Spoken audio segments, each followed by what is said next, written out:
ఏమైంది నిన్న హరీష్ రావు ఎందుకు రాలే? అస్వస్థతతో జగిత్యాల సభకు హాజరు గాని కేటీఆర్ అట. న్యాయ నిపుణులతో చర్చలకు ఢిల్లీకి పోయిందట హరీష్ రావు.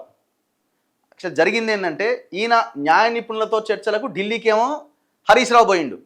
దాని వెనుక కారణాలు ఏందో మరి కాంగ్రెస్ వాళ్ళు అంటున్నారు బీజేపీలతో మాట్లాడుకోవడానికి పోయిండు. అసలు జీవన్ రెడ్డి రావడం కాంగ్రెస్లో బీఆర్ఎస్లోకి రావడం ఇంట్రెస్ట్ లేదు అన్నది, హరీష్కి ఇంట్రెస్ట్ లేదు అన్నది ఒకరు చెప్తున్నారు, కొంతమంది చెప్తున్నారు. ఇప్పుడు ఎందుకు మరి హరీష్కి ఒక రీజన్ ఆయన రాలేదు, ఓకే. మరి కేటీఆర్ ఎందుకు రాలే? అసలు యాక్చువల్గా కేటీఆర్ జీవన్ రెడ్డి ఇంటికి పోయి మొత్తం ఆహ్వానించిన దాంట్లో ఈ వ్యవహారం అంతా నడిపిన దాంట్లో కేటీఆరే కదా ప్రధాన పాత్ర. ఎందుకు రాలే? ఇక్కడ ఏమైపోయిందంటే ఆ అవతల ఆల్రెడీ కాంగ్రెస్ వాళ్ళు స్టార్ట్ చేశారు. హరీష్ ఎందుకు ఢిల్లీకి పోయిండు, కుటుంబంలో అదైంది ఇదైంది అని ఆల్రెడీ స్టార్ట్ అయింది. ఏం చేయాలో అర్థం కాలేదు. ఇప్పుడు పొరపాటున హరీష్ రాకుండా కేటీఆర్ పోయిండు అనుకో, చూసిరా అల్లుని పక్కన పెట్టేసి అయిపోయిందనే ఒక పెద్ద ఇది వస్తుంది. ఈ చర్చని ఆ చర్చ రాకుండా ఉండాలి అంటే దాన్ని కొంత తగ్గించాలి అంటే ఏం చేయాలా? కేటీఆర్ సభకు హాజరు కాకుండా అయిపోతుంది. హరీష్ రావే కాదయ్యా, కేటీఆర్ కూడా రాలేదు కదా సభకి, ఏముంది అని ప్రజలు అనుకోవడానికి ఇగో ఆ కేటీఆర్ని కూడా ఏదో ఒక రీజన్ పెట్టి పక్కన పెట్టేసినారు. అంటే రావద్దని చెప్పారు. వాళ్ళు డిసైడ్ అయింది కేటీఆర్ కూడా. దానికి వడదెబ్బ అంటున్నారు. మరి వడదెబ్బ నిజంగానే తాకిందా? మరి ఏమన్నా మరి సడన్గా వచ్చిన వార్త ఇది. మరి నిన్న మొన్నటి నుంచి అయితే కేటీఆర్ రాడని అనలే, మరి సడన్గా వచ్చింది వడదెబ్బ. మరి నువ్వు ఎట్లా చెప్తావంటే మనం ఏం చేయలేము. ఇక మీరు అసలు ఏం ఎండలకు పోయిరండి వడదెబ్బలు? మీరు అంతా ఏసీలనే ఉంటారు కదా మీరు లీడర్లంతా. ఒక్క లీడర్కి వడదెబ్బ తగిలింది, ఇబ్బంది పడ్డాడు, హాస్పిటల్ పడ్డాడు. నేను చూసినావా? తీవ్రమైన అస్వస్థ వచ్చిందట ఆయనకు. మళ్ళీ ఆయనకు జరిగిన ఇబ్బంది గురించి నువ్వు ఎట్లా మాట్లాడతావని మళ్ళీ నన్ను అంటారు. మళ్ళీ ఇప్పుడు ఏమంటట్లేదు. తీవ్రమైన వడదెబ్బతో అస్వస్థతకు గురై చికిత్స పొందుతున్న కారణంగా బీఆర్ఎస్ వర్కింగ్ ప్రెసిడెంట్ కేటీఆర్ సోమవారం జగిత్యాలలో కేసీఆర్ సభకు హాజరు కాలేకపోయారని పార్టీ వర్గాలు చెప్తున్నాయి. వారం రోజులకు పైగా వివిధ ప్రాంతాల్లో విస్తృతంగా పర్యటిస్తున్న కేటీఆర్ ఆదివారం సిరిసిల్లలో తెలంగాణ ఉద్యమకారిణి సత్తెమ్మ అంత్యక్రియల్లో పాల్గొన్నారట.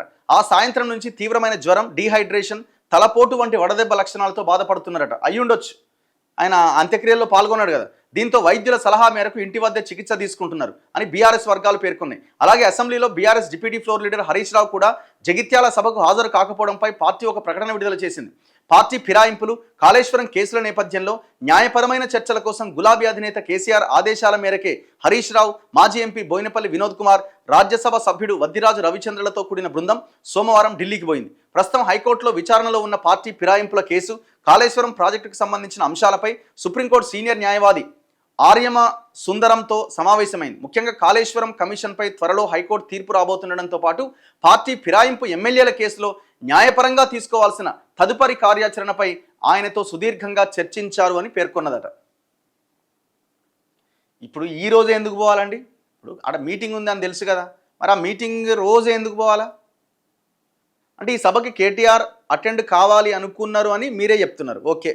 సో ఆయనకు ఒకవేళ వడదెబ్బ తగలకపోతే అటెండ్ అయ్యే వాళ్ళే, అంటే ఆల్మోస్ట్ ఆయన అటెండ్ అయినట్టే లెక్క కదా. ఇక ఆయనకు వెళ్ళాలనే ఉంది. మరి హరీష్ ఎందుకు పోలే?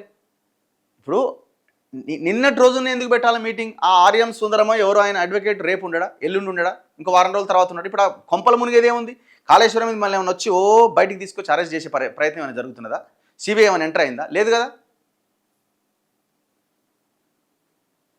బేసిక్ ఏమైపోయిందంటే ఆ కరీంనగర్ జిల్లాలో జీవన్ రెడ్డి రాకని బీఆర్ఎస్లో ఉన్న ఒక వర్గం చాలా తీవ్రంగా వ్యతిరేకిస్తుంది. హరీష్ కూడా పెద్ద ఇంట్రెస్ట్ లేదు. తర్వాత ఏదో పోయిండు లాస్ట్ ఒకసారి, కానీ హరీష్ కూడా పెద్ద ఇంట్రెస్ట్ లేదు జీవన్ రెడ్డి రావడం. ఎందుకంటే జీవన్ రెడ్డి కొంత అగ్రెసివ్. ఆయన ఒకవేళ భవిష్యత్తులో కేసీఆర్ అపాయింట్మెంట్ దొరకకపోయినా ఇంకోదైనా కొంత ఆయన ఓపెన్గానే చెప్తున్నాడు. ఇప్పుడు మొన్న కాంగ్రెస్లో ఆయన ఉండలేకపోవడానికి కారణం ఏంటంటే ఆయనను మానసికంగా ఇబ్బంది పెట్టిరు అన్నదే కదా. ఇప్పుడు ఒకవేళ కేసీఆర్ అపాయింట్మెంట్ దొరకకపోయినా పార్టీలు ఎట్లుంటో తెలుసు కదా మనకి. పొన్నా లక్ష్మి లాంటి వాళ్ళు ఏదైనా సైలెంట్గా ఉన్నారు, కానీ ఈయన అంత సైలెంట్గా ఉండేటువంటి వ్యవహారం కాదు ఇది. సో కాబట్టి ఆయన రాకని చాలామంది వ్యతిరేకించినారు బీఆర్ఎస్లో కూడా.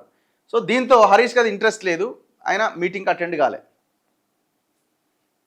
అందులో ఈ కేసులు గీసులు కథ వ్యవహారం ఉన్నది కదా. ఇక